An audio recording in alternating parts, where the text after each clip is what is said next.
কোথায় যাচ্ছ? আমার নাম অয়ন, আমাকে ওই বার্থডে পার্টিতে ইনভাইট করা হয়েছে। বন্ধুরা শুনছো এই গরিব ভিখারিটার কথা? ও বলছে ওকে নাকি ভট্টাচার্য বাবুর জন্মদিনের পার্টিতে ইনভাইট করা হয়েছে।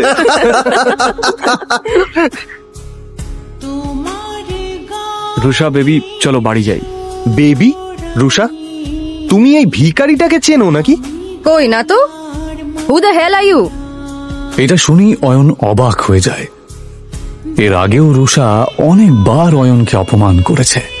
রুষা, চলো এবার বাড়ি যাই। এ ভিখারি, বেরো এখান থেকে। সিকিউরিটি, একে ঘাড় ধাক্কা দিয়ে বের করে দাও।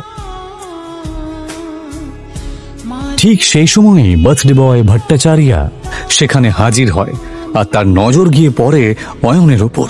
অয়ন তার জন্মদিনে এসেছে এটা দেখে সে অবাক হয়ে যায়। অয়ন রায় চৌধুরী স্যার, আপনি আমার পার্টিতে এসেছেন? আমার তো বিশ্বাসই হচ্ছে না।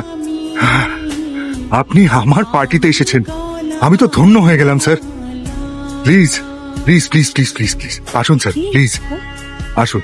এই দৃশ্যটা দেখা মাত্রই রুষা আর বাকি সবার মাথা খারাপ হয়ে যায়, কিন্তু অয়ন কোনো কথা না বাড়িয়ে ওখান থেকে চুপচাপ বেরিয়ে যায়। বাইরে গিয়ে সে রুষার জন্য অপেক্ষা করতে থাকে।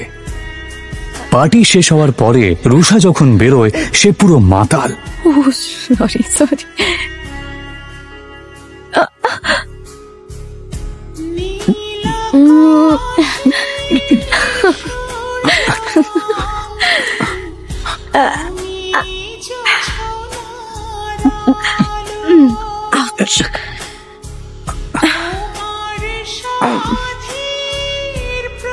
তাকে নিয়ে অয়ন কোনো মতে নিজের শ্বশুর বাড়ি পৌঁছায়।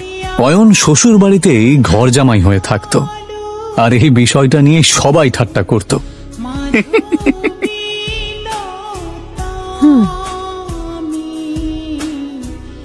বাড়িতে ঢোকার সময় রুষার কাজিন সূর্যর সাথে দেখা হয়। এভাবে বেঁচে থাকতে লজ্জা হয় না? অয়নকে চুপ থাকতে দেখে রুষার কাজিন সিস্টার সায়নী বলে ওঠে, সূর্য, বাদ দে এর কথা। জানি না রুষা কি দেখেছে যার জন্য একে এখনো বাড়ি থেকে ঘাট ধাক্কা দিয়ে বের করে দেয়নি। অয়ন প্রায় প্রত্যেক দিনই শ্বশুর বাড়িতে এই ধরনের কথা শুনত। ওর এইসব কথা শোনার অভ্যেস হয়ে গেছিল। ওরা সবাই এই রকম ব্যবহার করলেও ও এদেরকে ক্ষমা করে দিত, কারণ ও রুষাকে সত্যিই খুব ভালোবাসত। নে খা।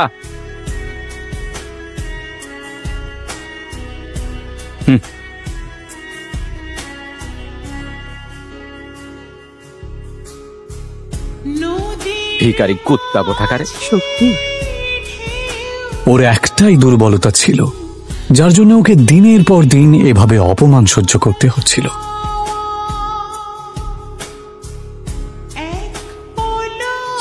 আমাকে নিয়ে যত ঠাট্টা করার করে নাও, যেদিন তোমরা আমার সত্যিটা জানতে পারবে সেদিন তোমাদের মাথা খারাপ হয়ে যাবে।